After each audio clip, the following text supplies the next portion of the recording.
Welcome back to Create and Connect, the podcast where we speak with artists and makers of all kinds and how they connect through their creations. Today, I'm speaking with Alabama Papa Chad.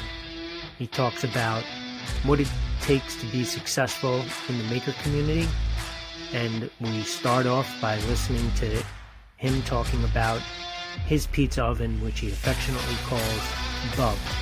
We're in the middle of the conversation, so let's jump right into it. All right, so when are you firing it up, Chad? I hope within a month. It's hard to tell with me because it takes forever and I get sidetracked. But it'll be ready to fire technically once these hinges are welded and I can open this door back up. All the bricks in it and everything. So everything on the inside is done. You got a real Italian to do all the specs and everything? Like you getting Tony Pep to come down from Yonkers to check Tony it all Pep out? Can't cook no damn pizza. We'll get Rob to come down. Rob makes all the pizzas when I'm up at Jimmy's house, so we'll get Rob to come down. I tell you what, the simplest thing in the world to do, make dough and cook it. And my wife got a gift of a countertop pizza cooker. And let me tell you, I went bananas because pizza's the simplest thing in the world. I was destroying it. I was getting angrier and angrier. And she and my son were laughing at me. And I'm like, stop laughing. And they're like, you are getting so out of control. It's ridiculous. I was like, it's the simplest thing in the world. These people are simpletons, and I can't even make a pizza. I'm fairly intelligent. The thing about this thing, you're not going to fire this up just for one pizza. It's going to take a lot of wood to get this bad boy hot. Oh, yeah. Last year, did you get to experience the smaller version that we was cooking out of Thursday night up there? No, I wasn't up there Thursday. Chris with Green Money Fab that does all the smoking with the barbecue. Yeah. He had built the first one, and it's smaller. This was a 500-gallon tank, I think. So he built the one out of a 250-gallon. He plasma cut the parts on his CNC table, and he brought it up there. And I wanted to buy it, but Dave spoke up like 2 months before we go. Dave spoke up like 30 minutes before I did, said he wanted it, DTB. And so Chris was like, I don't have another one that size, but I got a bigger tank. I'll make the steel parts bigger, and I'll plasma cut them. I said, well, just bring them up there. So last year when Maker Camp was done that Monday morning, we were loading all the parts to this in the back of my truck and loading the smokers back up. And got it here and it's set. And then, like I said, I think it was earlier this year, I started, getting it all put together and cut the door. I got to change these hinges because actually I put them on backwards. It opens, but if I switch the hinges, it'll open and be out. It'll be like these. But the bricks in it, the bottom's on it. It's got rollers on it. This is going to be Bub. Bob is the minion. This is going to be Bub because we got to redneck it up a little bit. And he's going to get overhauls too.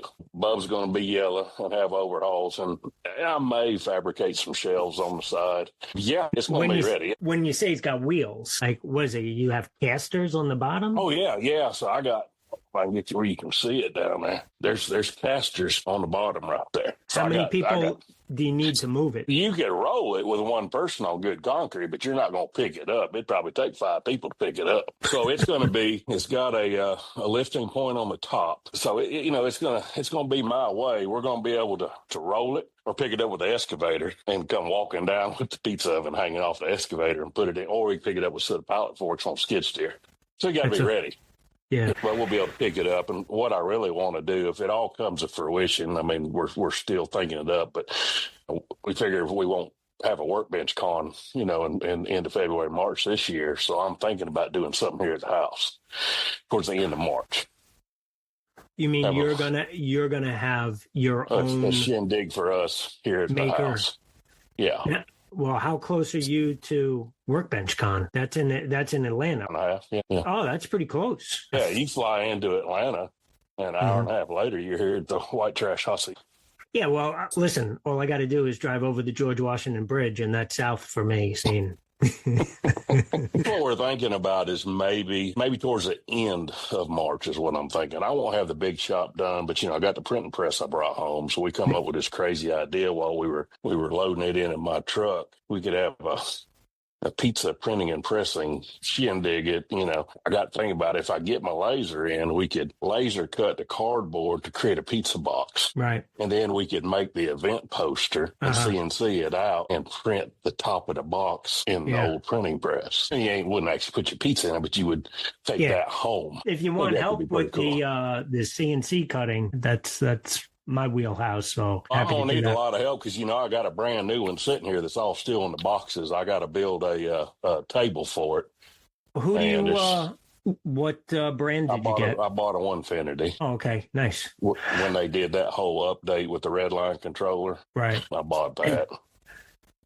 All right, let me start asking you some questions to get to know Papa Chad. First, how did you come by the tag name Papa Chad? It was actually my daughter-in-law. So originally when I started doing, the maker stuff, I did, the Instagram was under the CF Handcrafted. I used to sell woodworking stuff under. One Christmas, my boy come up and the grandkids and my daughter-in-law said, "Hey, go in there and tell Papa Chad hello." And I was like, "Oh, that's kind of cool." They're like, "Yeah, they got their Papa down there." Where I grew up, it was always Grandpa's, but, down here is Papa. And I was like, not getting no younger. I think that would work, for the whole social media thing. And then it took a hold and it just kind of become a brand, I guess. I got told that I'm recognizable. So I think it works, and it just took off. It is what it is. So we just use that on everything. And of course, Instagram's got the Alabama in front of it because I think it was back when I tried to find the Papa Chad username on Instagram. It was the dude that had it, I believe, was a porn star. So I said, well, I'm not quite big enough to be him. So we had to throw the Alabama in there to get tagline. That's great. There we go. That's how the Papa Chad come about, and was already using that brand as actually my initials. It's my cattle brand, and I just put the Papa Chad under it. So, yeah. So what I find absolutely amazing is that you are larger than life. You do have, an attractive personality, and people are just drawn to you. You're very welcoming. You bring everybody in, and taking tagline from family and knowing that that's you are Papa, into those grandkids. And then, you're just welcoming to everybody in the community. So it almost seems like, you're the big fun uncle that wants to invite everybody in. How is it that you can go away from all of these events? I mean, you get more followers and more friends, definitely more friends, but you're always loading your truck up with something. How do you finance that? Because I try to buy a bit for the CNC, and I'm trying to figure out, how to budget a new bit. You're going away with a printing press, a pizza oven. How do you do that? I live very simple. I've got a small house. I've got 6 acres here, but I've had it for 21 years, but I got a little old tiny house. So, my house payment, it's almost paid off. So it ain't a whole lot, but I tell people all the time, don't go out and just shop all the time and spend money. And that's what so much of society does. And they've done it for years. We used to always joke, people go to Walmart 3 times a week. Now they go to the Dollar General 5 times a week. I don't spend money frivolously. I don't shop. I'm not into shopping. Now, of course, when I do shop, it ends up being, expensive, like a piece of equipment or something. But it wasn't always like that. It wasn't that long ago. I lost pretty much everything, when I sold a business and didn't get paid, and a bunch of stuff went on. So, I'll probably start over again, but live very frugal, and then you can do stuff a couple times a year. Well, you got some fun projects. The printing press, then you got the grinder from Ameribraid. I saw you loading that up. Yeah, that wasn't planned because I've got, I guess I like that blue, but I asked Eric, I think it was Saturday there when I finally seen him. I asked Eric, I said, y'all going to ship these home, or you going to try to sell them here so you don't have to ship them back home? Because they flew in. They shipped everything up there. He said, I think we're going to try to sell them. Then Sunday night, I finally made it over there Sunday night. Matt, my buddy, had already made him a knife, and I finally got there. I kept trying to go and couldn't get there, and finally got there. And I was talking to Kevin. I know Kevin a little bit better than Eric. So what you going to do with that? And actually, Derek wanted it. I was like, make me an offer. And I was like, well, don't tell me that. I'll hurt your feelings, He's like, no, make me a good friend's offer. And, we kept going back and forth. And finally, I threw out a number, and he was like, off of the price or that the price? And I said, well, that's the price. He said, well, I've got a number in my head. I said, well, I've been asking you, give me a number. He said, well, you've got cash, right? I was thinking, I was like, where are we at? And I looked down, I said, yeah. I said, if I don't have enough here, I got some in the truck. And then he threw the number out, and he said, just going to be Benjamin Franklin. I said, yeah. So he threw the number out, and it was actually better than the number I gave him. So I said, take it apart. And we took it apart, and the motor and the grinder assembly, luckily, in the boxes on my truck, I took a laser out because I don't like to travel with them because they're too expensive. And there was just enough room to put that grinder in one of them side boxes. And they took the legs apart and put them in the bed of the truck, with the printing press. Yeah, now I've got another Ameribrake grinder, but it's the only one I didn't have. So now I got a complete collection. Well, I saw got to help friends, Oh, yeah. Well, you're a good friend to have, especially if somebody's selling something. You want to buy a 69 Chevy pickup? I got one in my driveway my wife wants me to get rid of. I was just telling a buddy of mine today, I wish I had my 62 still.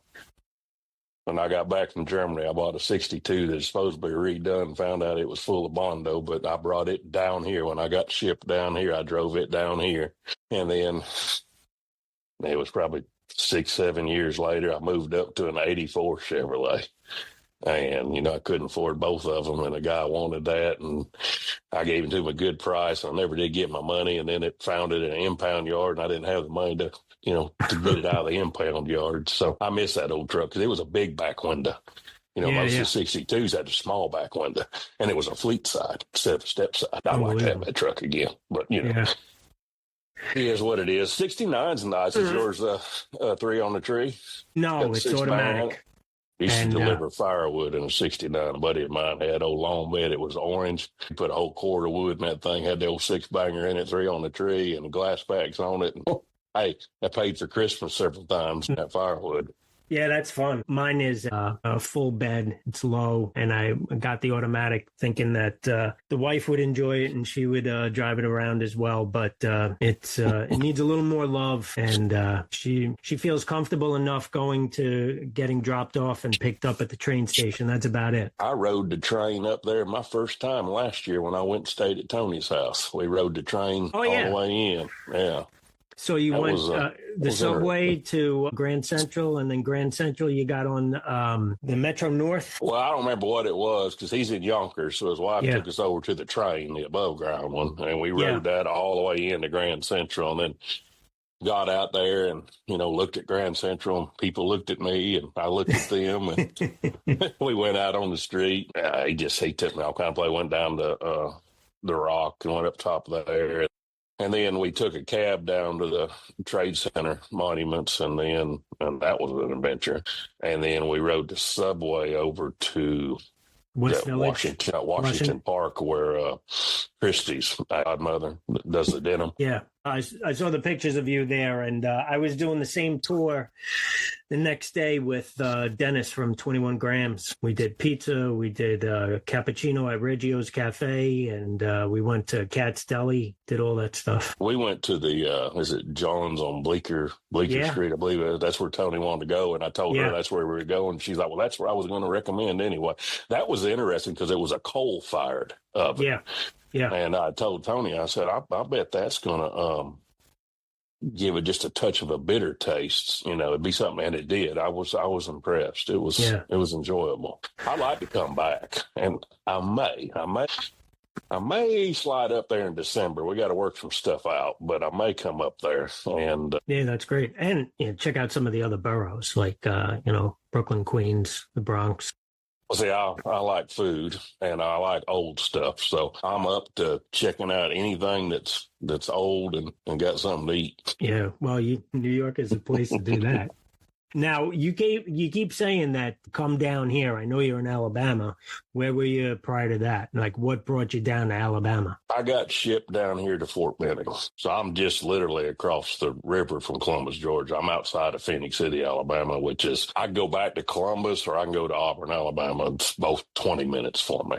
Well, where are you from originally? Kansas. Yeah, middle of nowhere. I grew up on a dairy farm outside of Florence, Kansas. So you're a Midwester. Yeah, and I was in Berlin, and we deactivated in Berlin, and they sent me to Fort Benning, and like so many people, you fall in love and everything, you decide not to re-up because you stay because of the woman, and well, I've been here so long now, I guess I'm stuck. The woman still friends to this day, but yeah, that didn't last much longer than a couple of years. But I mean, hell, I get an itch to move. I am, but maybe a few years from now, maybe we'll go somewhere new. Probably not, but it would cost so much to move everything. So we were actually talking about that.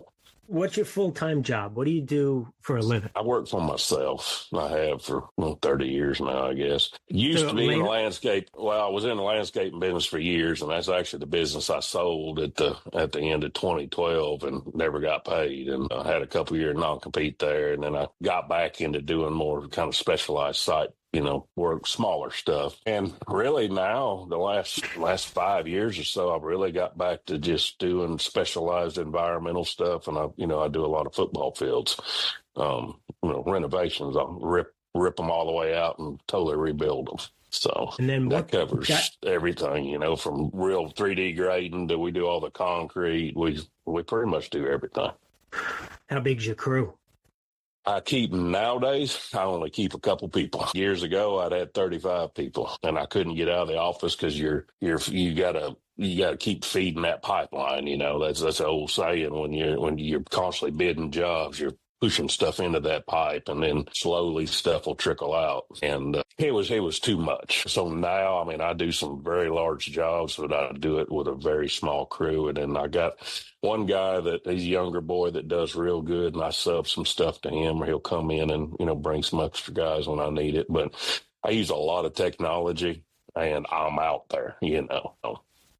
I still do all the machinery, and I like that now. For years I couldn't get out of the office. So I like that. I keep it very simple. I don't bid a lot of stuff. I'm lucky. I can do the jobs that I do are normally good enough that I don't have to keep, feeding that pipeline. I can take some time and, like right now I'm out at the base doing a job out there because I can't get the guys out there. But so I'm having some stuff done here at the house. I've got them taking care of some stuff I need done here. So it's that time of year. It's time to slow down a little bit anyway, So how do you get from landscaping contracting into the maker community? How did that happen? Well, I've always made stuff. When I was back at the farm I grew up on, 2 months ago, and I was looking around, my dad passed 3 years ago, but I was looking around and seeing stuff that I made back in school, like a bell fork was my very first big welding project, that's still out there all these years later. And his dining room table I made, big red oak dining room table.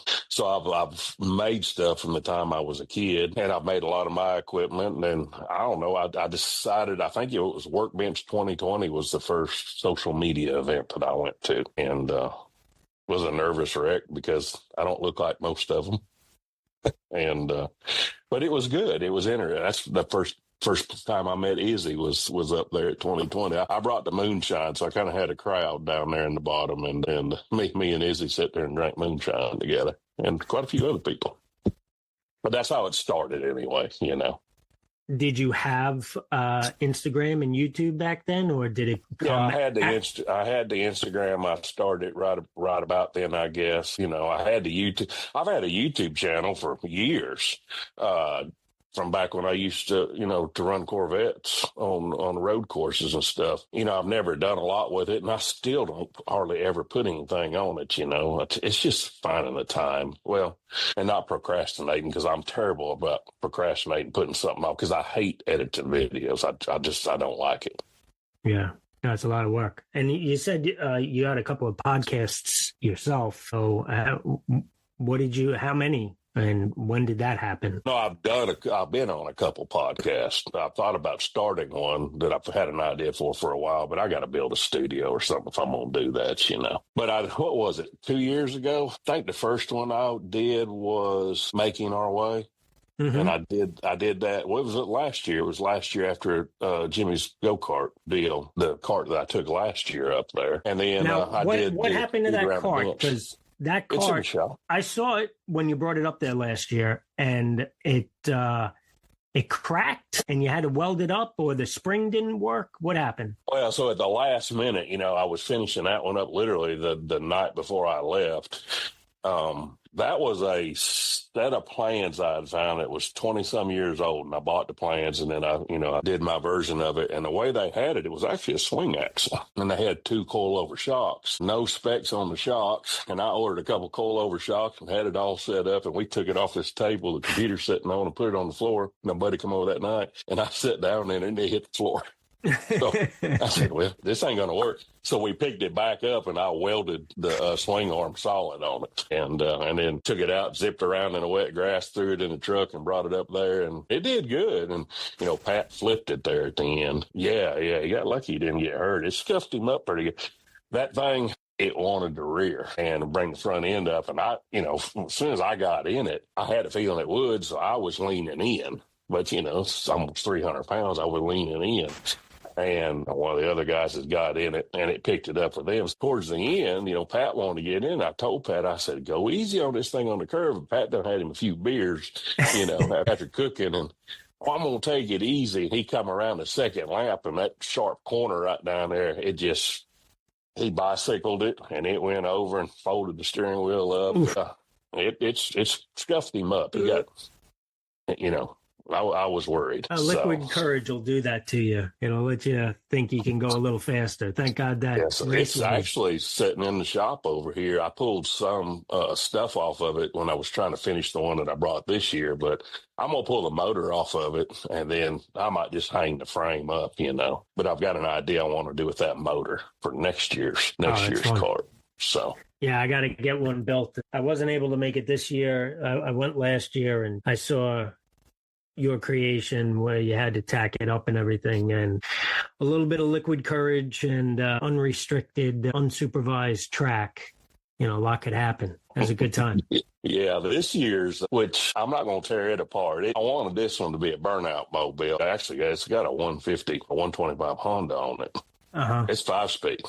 Dirt bike motor on it, because this cart this year was originally a shifter cart for doing road course. That's an 80-mile-an-hour cart. It's a 20-year-old frame. It's a chromoly frame from Italy, and I seen it, and I got a hold of it, and I said, I want to do this similar to the 3-wheel version last year. So I back half that whole cart and built the whole rear end of it and moved the motor to the back, but it was running too rich. I tuned as much as I could. We just never could get it to get in a power band. It just needed a different jet in it. And I actually ordered jets when I got back and put it in it, and I've still not cranked it up.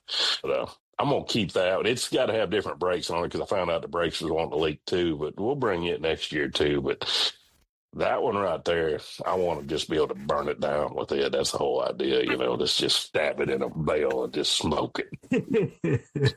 That would be great. Yeah, it was fun though. It's wild looking. It was heavy too.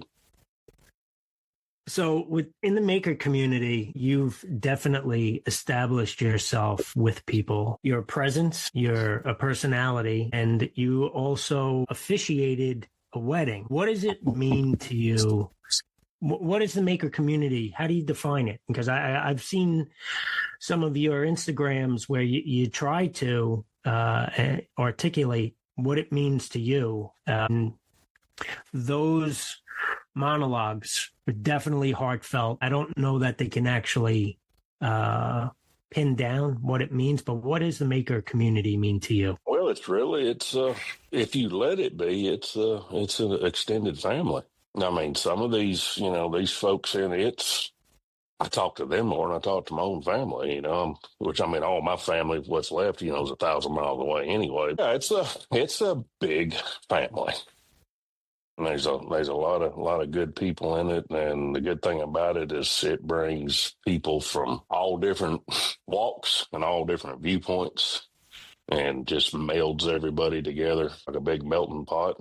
And it just works. It's good people. I think part of it is, we were talking the other day, is that, you get, or at least I am, I'm finally old enough, I'm secure enough in my manhood that now I can become more sentimental, I think. I think as we age, we become a little more sentimental, or we quit trying to fight it and, keep that, 6 foot and bulletproof persona that we have, or at least I've always had, because kind of the way I was raised, my dad, you didn't have feelings and emotions. And I think as we get older, we get more comfortable with ourselves and you can start feeling that stuff. And it's just when you're around this group, it's a good group of people.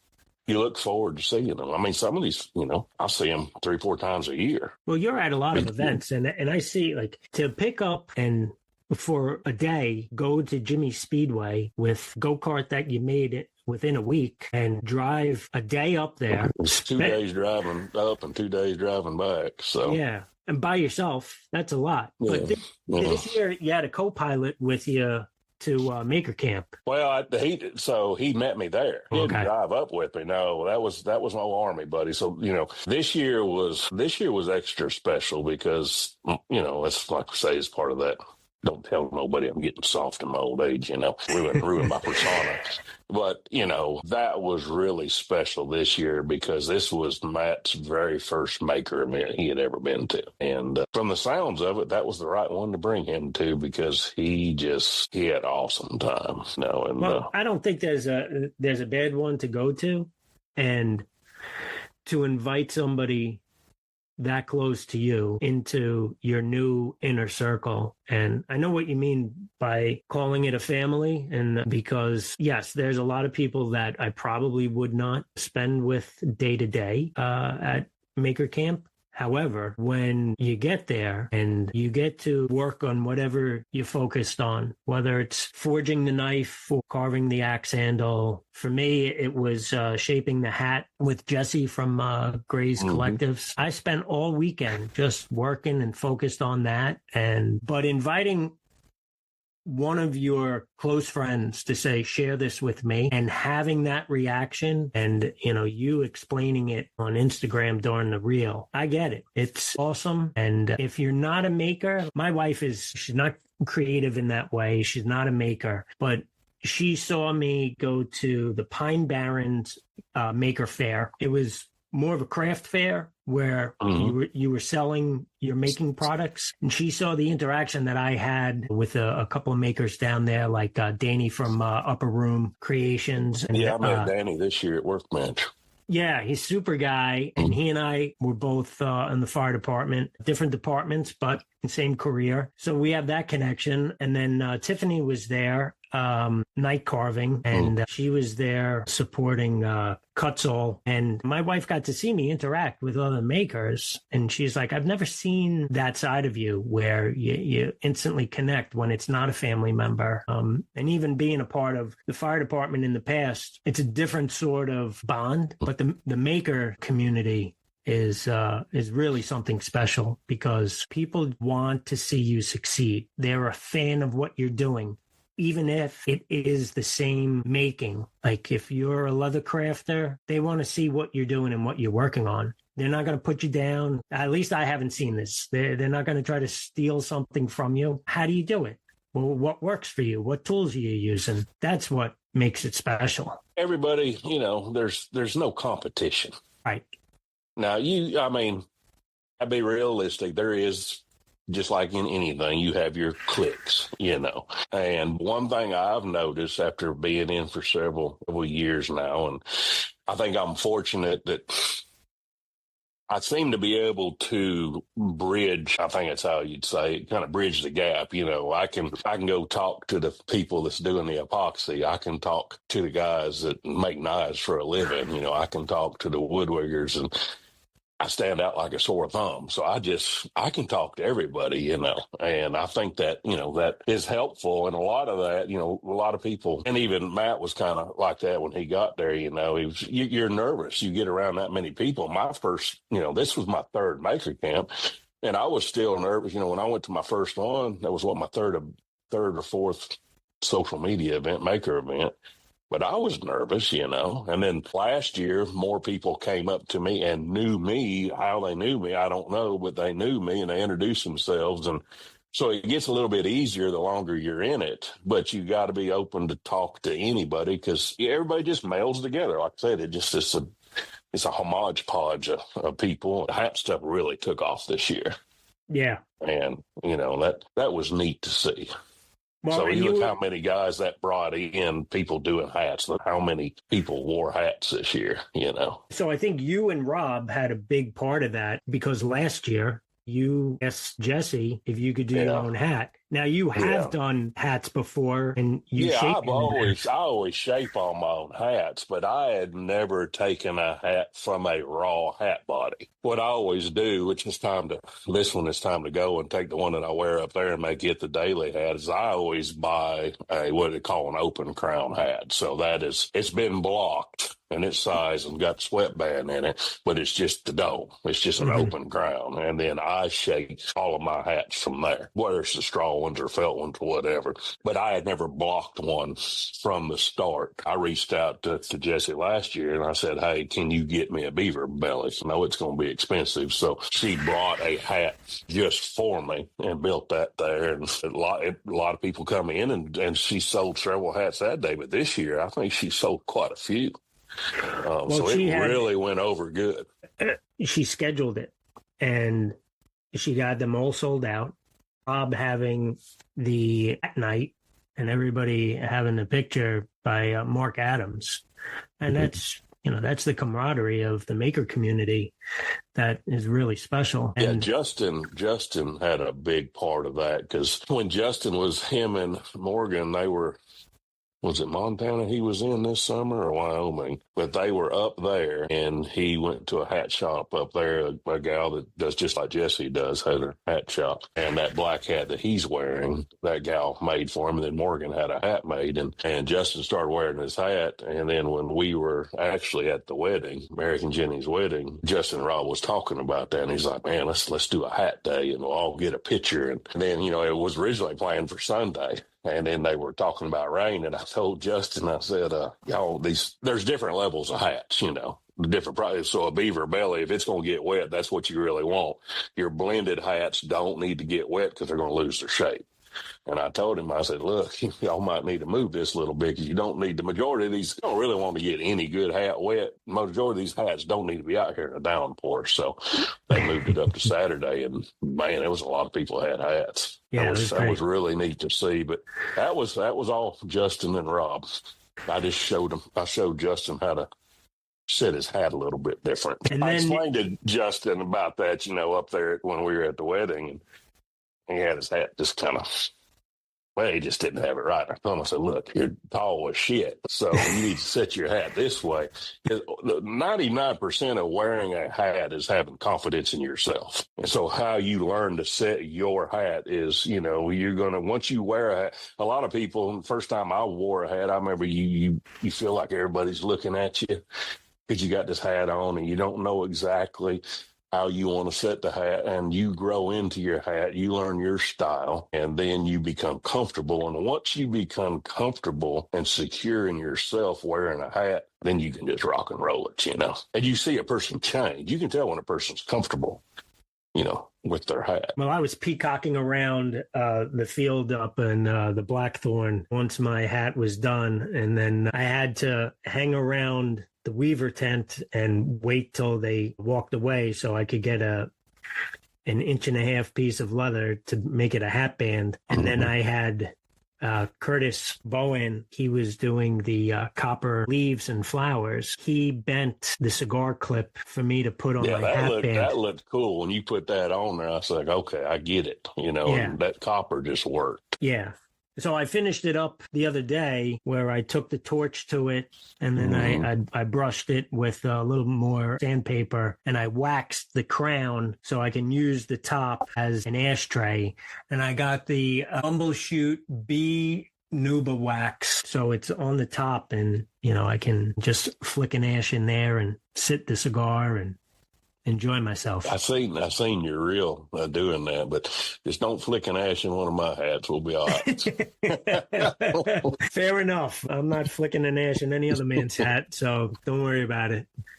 What advice do you have to other makers? I mean, I know that you've got a lot of years of experience behind you. What would you tell somebody who's new to making or new to the community? And because you definitely had some nuggets this evening about being yourself and being comfortable. I mean, I'm such a small, small guppy in that big old fish tank. I mean, I'm nobody compared to most all these people. I think, a lot of if being in the community is kind of just what I was saying earlier, is just be confident in yourself. That pretty much leads to me to pretty much be able to succeed in anything. You have to learn to be comfortable with yourself. And that's where I see most people are not. You got to have that confidence that you can do this. And once you get that, you may be nervous as hell inside, but like going to a maker event, coming to maker camp for the first time, that's a lot of people. But just suck it up, Buttercup, just have some confidence in yourself, and you are who you are, and go out there and meet people. I mean, that's where a lot of people that know me very well know, but people that might just meet me at one of these events, they think I'm this outgoing person, and I'm not. I'm an introvert, just like, and I've said this before, that Maker Camp and Workbench, these events are where introverts go and pretend to be extroverts for a couple days.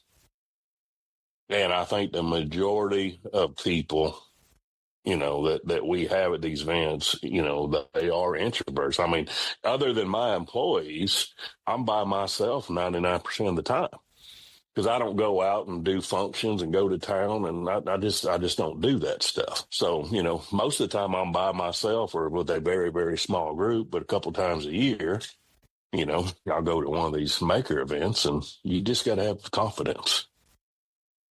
Especially when you look like I do and you stand out like a sore thumb, you got to have confidence in yourself. If you don't, I was thinking of you telling me about going into the speakeasy in Manhattan and the musical stop. This isn't like Animal House where you're going to see the band with the girls and the music stops and they all start looking at you. In New York, you can be who you are. Nobody cares. Just as long as you put green on the bar and behave yourself, you can do whatever you want. That's one good thing about the community is everybody behaves themselves. If you pay attention to me and Austin was actually talking about this year up there, that every once in a while you may have somebody that drinks a little too much, gets a little stumbling upon themselves, but you never see no scuffle or nothing or stupid stuff at one of our events. And that says a lot about the community. How many places can you go where you got, 300, 400, much less 1,000 people over a weekend and not see shit go down, I mean, they even had that problem up there at the Rat Rod thing this year, they had that couple that was stirring stuff up. They had to kick out. I seen the video on, but that's one that to me says a lot about our community, is that people behave themselves. I think, we were saying before, everybody want to see everybody succeed and lift everybody up. And, Chris Zepp even mentioned that Jimmy DeResta is the guy that wants to see the tide rise. So all the boats rise at the same time. So to have the maker community, everybody rising, even if you're doing the same projects, like I'm on Long Island in New York, the place is full of cops and firemen. You could walk down to the end of the block and somebody else is making an American flag, on a CNC, or they're cutting it out of pallets, and, you can buy it anywhere. We just want to see people do well and learn. I'm going to ask you a couple of quick questions. What's your favorite tool in your toolbox? I don't know if I really have a favorite, because luckily I've got so much, but honestly, I probably go back to the welder more than anything. All right. What about your favorite drink in the shop? What are you drinking? Well, that kind of changes. I drank a lot of vodka for several years, vodka and lemonade, and damn, vodka started giving me a headache, so I went back to whiskey nowadays. Keep it American. Yeah, drinking some of that Kentucky bourbon, I guess we call it. Oh, I think I'm going to know this one. Pizza or tacos?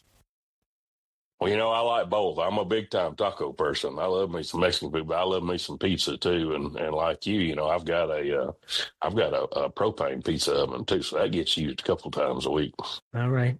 Anything that we can look forward to in the future? What do you got planned for coming up? I need to get the shop done. That way I can finally maybe get the other one done. How many shops do you have? I built another building this spring too, but so the one I'm in, this part right behind me, I'm sitting right in the edge. The original part was this old deal. And the gal that originally built this place had some horses in here, and I used to keep Corvette in this ragged bastard. It's like, what is it, 20 by 35 or so. And then it had a pole barn on the end of it. The previous owner built it was just ragged, and tornado took it out. So, we rebuilt that, but it never was closed in. Then 5 years ago, I added the lean-to on where you're actually sitting right now, where most of the video stuff happens with welding. But we finally put concrete last year in the other end. So when this one's finally done and we get the electric run over there, this one is 32 by 70, I think. And then last year, right before Maker Camp, I got a 40 by 60 that I actually stood up 5 years ago. It was going to be a horse barn for the draft horses. So it's extra tall, but when I pivoted on that, I put concrete in it last year. That one's going to get closed in, and that's going to become the metal shop. That's my plans. This will just be the wood shop, and that one will become the metal shop. And like I said, it's tall enough we can put a mezzanine in it, maybe a clean room upstairs. And then I built a 24 by, big is that one down there? I did it on 24-foot bays on the front. 72. There's a 24 by 72 that I stood up back before spring that's just a shed roof style, and it's got a back wall and one end wall. That way I can keep adding on to it. But that was built just to be able to put attachments and equipment under, mainly hydraulic hoses, because every time, all these attachments for skid steers and everything got hydraulic hoses, and they sit out in the sun, it just deteriorates them. And so, you buy a set of hydraulic hoses, that's $600. So you do that a few times, you done built you a building. But and then I did add this one on where the trucks are parked under this spring. And thinking about adding on to that again, build a new office and what we're talking about, maybe a studio to be able to shoot some video in, the podcast type stuff. But you can't ever have enough roofs, But once that other one's closed in, then it'll be nice having more or less, you'll have 5,000 shop space. That is nice. I'm in 8 foot by 10 foot. Well, I'm just like the end of this one. It was back before I started all that traveling last month. I did white metal on the inside of this other end over here, and I'm going to try to make that nice. We got to get the electric in it, and that's where the printing press is going to go. I got 2 new Fireball fixture tables that are going out there. I've got a big lathe that I've had for 7 years. It's 12-foot lathe, metal lathe. That, is an old South Bend, a real South Bend. That's going to finally go in there. And then there's a finger brake that's down underneath that other barn that's going to go in there. It just takes forever for me to get anything done. But you got to do it, a little bit at a time, money-wise. Oh, yeah.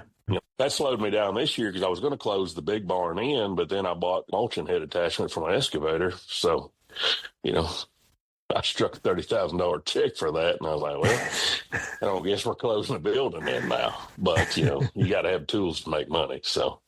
Absolutely. But I really hope one of these days it'll get done. I don't know if it ever will. But I've got concrete I'm on, and that's a huge improvement. I've been on dirt and rocks a lot of my life, and, we're getting old enough now. It'd be nice to have some concrete to work on. It sure makes your temperament better. Comfort's nice. Well, Chad, Thank you so much for coming onto the podcast and making Create and Connect podcast what it is. You truly emulate the maker community and what it means to help rise the tide and lift everybody up. So I'm glad that we get to meet when we do. Always excited to see you at the events, and I can't wait to see you at the next one. Thanks again. I appreciate you having me on. Maybe we'll have another duel here one day, and you can officiate another one. Yeah, well, as long as I'm not the Wasn't ugly. that cool? that was fun right there. And when we thought about it, I said, I need to get him to MC this thing, and that worked perfect. Oh, yeah. Your ideas on it worked good. Well, I can talk, that's for sure. Well, I appreciate you having me on. I enjoyed it, and that's what it's all about. Just keep lifting each other up and just make this community bigger and bigger and closer and closer. And you're a big part of that. Thank you. Thank you, man. Thanks for joining us today on Create and Connect. I really want to thank Papa Chad for taking the time to sit down with me and talk about how fondly he thinks of the maker community. I hope you'll join us next time. And remember, keep creating, keep connecting.